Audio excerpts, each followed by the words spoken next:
Mr. President, good morning. Good morning, Madam. Thank you for taking part in this exercise on Radio Burkina through the program Antenne Directe before collecting the first questions from listeners. Excellency, this is the first time that you have spoken directly to the whole of Burkina Faso through the airwaves of Radio Burkina. How do you feel about sharing this moment of direct dialogue with Burkina Faso? Thank you very much. Good morning, dear parents, dear brothers and sisters, listeners of Radio Burkina. Thank you, Madam, for this opportunity that is once again given to us to be able to commune directly with the people. I think it is a real pleasure. And it is also a moment for me to be able to understand today, at the stage we are at, the current aspirations of the people, and to be able to readjust our program, if we can say so. Barsalgo, the listeners would like to know how you experience this situation. Okay. Thank you, Madam. I would say that this is really current. The issues of destabilization are current issues.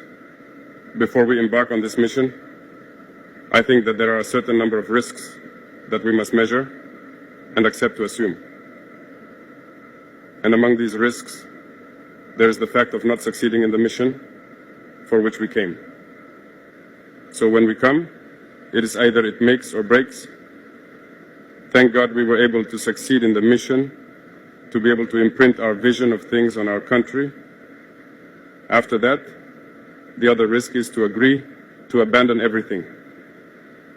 We cannot, as a young person, be there at the top of the state and perhaps want to find myself under manguettes, eating rusumbala like the others.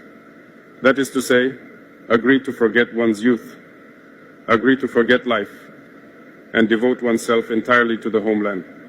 One of the risks is this situation that we are experiencing, destabilization, because if you want to right the ship of such a country, you are bound to crack down. By cracking down, to right it, you create internal and external enemies. We must therefore expect this situation of destabilization, assassination, and everything, because we have affected the interests of many people. There is social inequality, there is corruption, there is poor management of public affairs. If we try to want to right all that, we are bound to affect the individual interests of certain people. These people very often are rich, have money, and use this to manipulate people who are often poorer than them, to turn them against us. That is internal.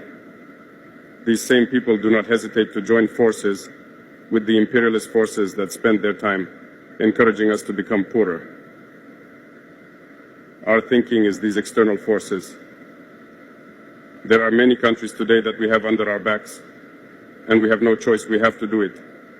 If we want our homeland to be independent, if we want our sovereignty, if we want the Burkinabés to eat their fill, if we want our children to go to school without paying a franc, if we want malaria, which is one of the most widespread diseases in Burkina Faso, to be able to treat our population on certain words at 0 francs. These are some of the dreams that we have, but we will have to make many concessions. We will have to prevent certain powers from plundering us, and that creates many enemies. So, we are prepared for this situation. We experience them as normal, in fact. It does not shake us, it does not scare us.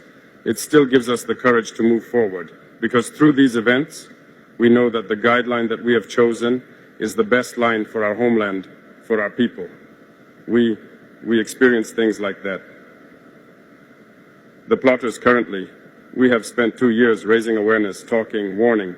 People found that we were warning too much. But it was necessary so that the Burkinabés could see for themselves how far some Burkinabés can go against the homeland.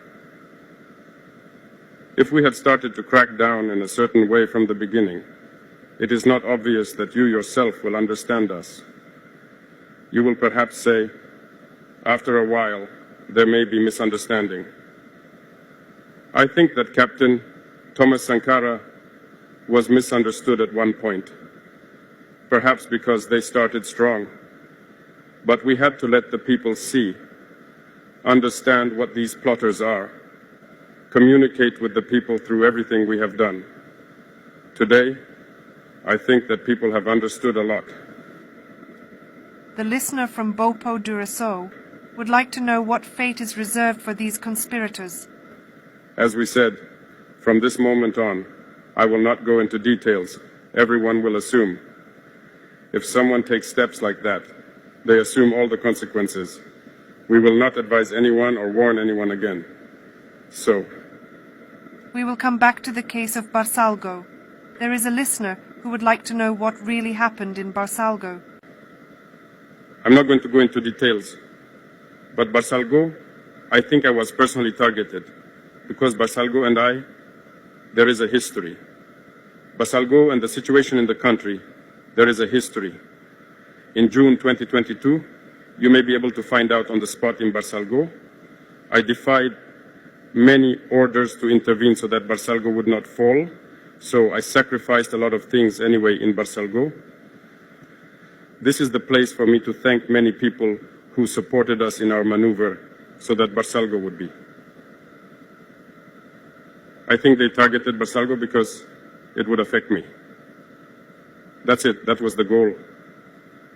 I'm not going to go into certain details, but maybe one day we will have the opportunity to talk about it. Okay? Your reaction to the political orientation speech of the late Captain Thomas Sankara. It is a concern of the Ilbudo fields of Uwagako. That's true. We also chose the date of October 2nd for the launch of the Patriotic Days of Patriotic Commitment. It is precisely to collaborate with the DOP because this speech was a reference. I think that some countries far from our sub-region have used this reference to develop. They make us understand it because they have cooked a lot of things from this speech. This news, we are inspired by it, and we adapt to the context too, because that is what was. Perhaps there are certain things in 83 that can no longer be done today, but we adapt it as we go along. And as we said, Thomas Sankara was too far ahead of his time, and I think that all of this means that he was not understood. He was not understood because he saw things that others did not have the possibility of seeing. His vision was much further ahead. But today, we realize that we should have. We should have. Every time these are the questions we ask ourselves. Shouldn't we have? Shouldn't people have? But hey, it's already over, but I think it's a current discourse. It's the same vision for total sovereignty of our country. And I think we have to be part of this momentum. Thank you. Madame, Sir, you are following Antenne Directe Special with President Dufasu live from the Kulba Palace on Adieu Burkina. You can interact with President Dufasu by calling 25 30 49 93 and 25 33 33 37. Mr. President, we will now focus on a crucial subject, security and defense. And for this we find Hervé Cabor again to answer the questions and concerns of the listeners. Hervé Caboret is not available. Mr. President? Yes.